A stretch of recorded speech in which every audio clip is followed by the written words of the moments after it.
Thank you everyone so much for joining today. Today we are joined by Anish Sarkar, who is presenting on his work today. I will turn it over to Anish to take it from here. Thank you so much. Uh, I would first like to thank the JuliaCon organizers for giving me the chance to present my work here. I've stumbled upon Julia on my final year of graduation when I tried to harness the power of machine learning to learn complex natural phenomenon. And one interesting project I've picked up on is trying to accurately model the tumor volume or the tumor volume trajectory over time, while also taking into consideration the complex immunoreaction mechanism. The challenge remains that the standard mathematical model like Gompertz model cannot fully capture the real-life complex scenarios. So what I have tried is I've tried to augment the ODE by using two more neural networks that are correction neural network and immune response neural network.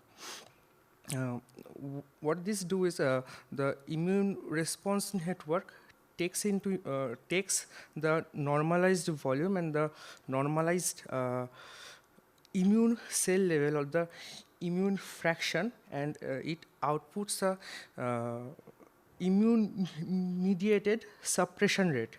The final output layer is constrained to output values between 0 to 1 as a sigmoid activation function is applied on it, and the time and the correction neural network takes into account the normalized volume and the normalized time, so that it can model the capture the residuals that the Gompertz model failed to capture, like when the tumor is in early growth phase or is late growth phase or is saturating, then the unmodeled complex dynamics that oftentimes Gompertz model fail to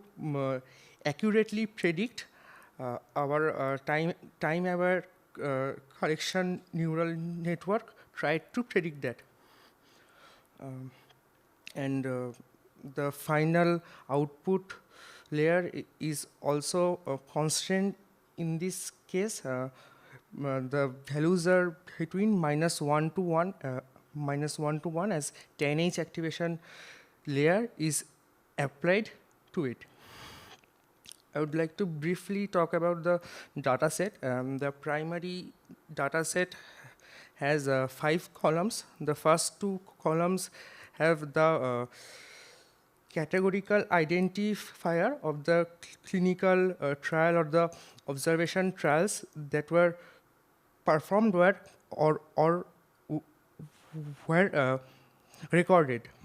And I've tried to use all the informations in the data set to model this tumor volume trajectory over time. And all of these things were done by Julia's pretty convenient packages, like Flux for initializing the neural networks, differential equations for solving the ODE, Zygote for automatic differentiation, etc. These packages help me to not to be boggled down by complex codes and write the codes in a simple, intuitive manner that everyone can interpret or understand.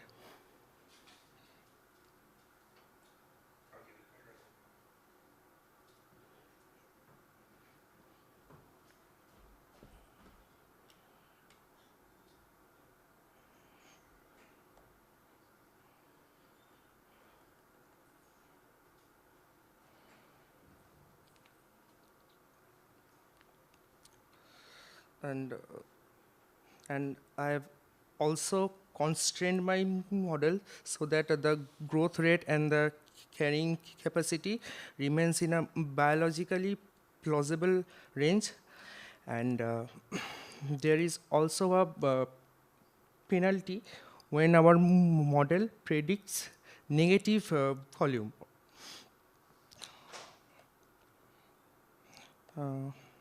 As you can see from these graphs, that our model achieved a pretty good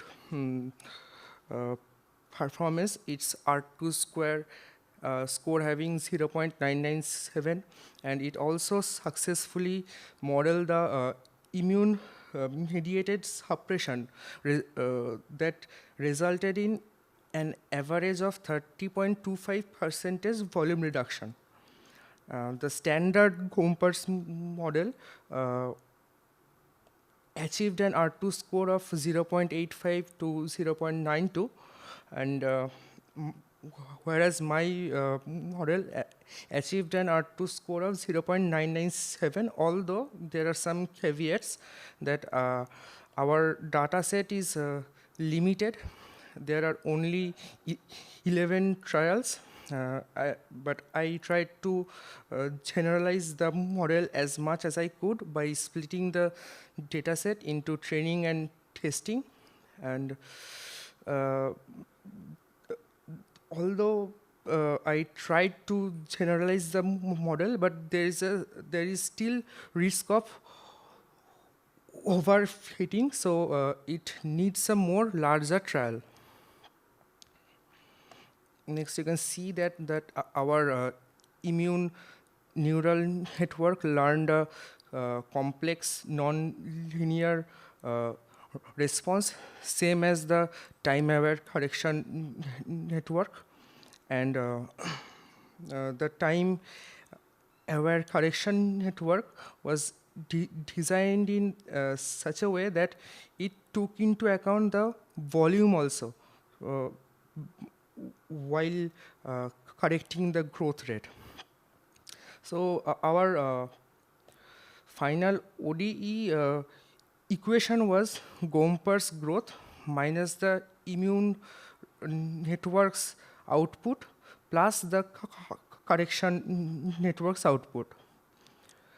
We also found some pretty interesting biological phenomenon, that there is a negative correlation between the tumor growth rate and the immune response with R, with the value of R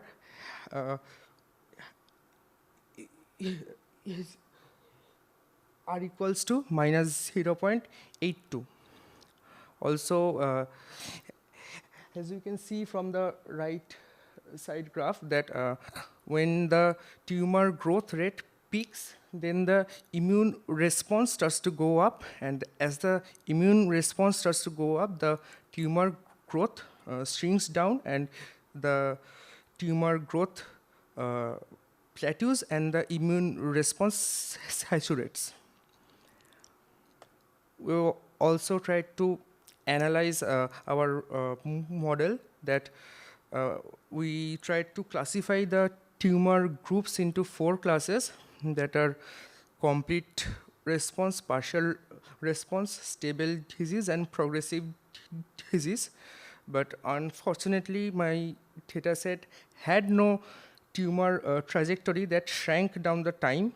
But as you can see that from the graph, that there are the stable growth tumor groups, there were 5 of them, and the progressive disease were 6 of them. That means that the 5 of them, the 5 of the tumor group were actually responded to the immune-mediated suppression as the tumor growth rate saturates. And what I am trying to work on right now is replacing the scientific parameters of Gompertz model, that is the growth rate and the carrying capacity, with neural networks so that our model remains mechanistic, yet it is flexible and data driven. And also there are potential to integrate into the Julia health system while trying to leverage the genetic information that are available in bio.jl package. And that is it. And thank you. And I would like to. Awesome. I am happy to answer any questions you might have. Thank you.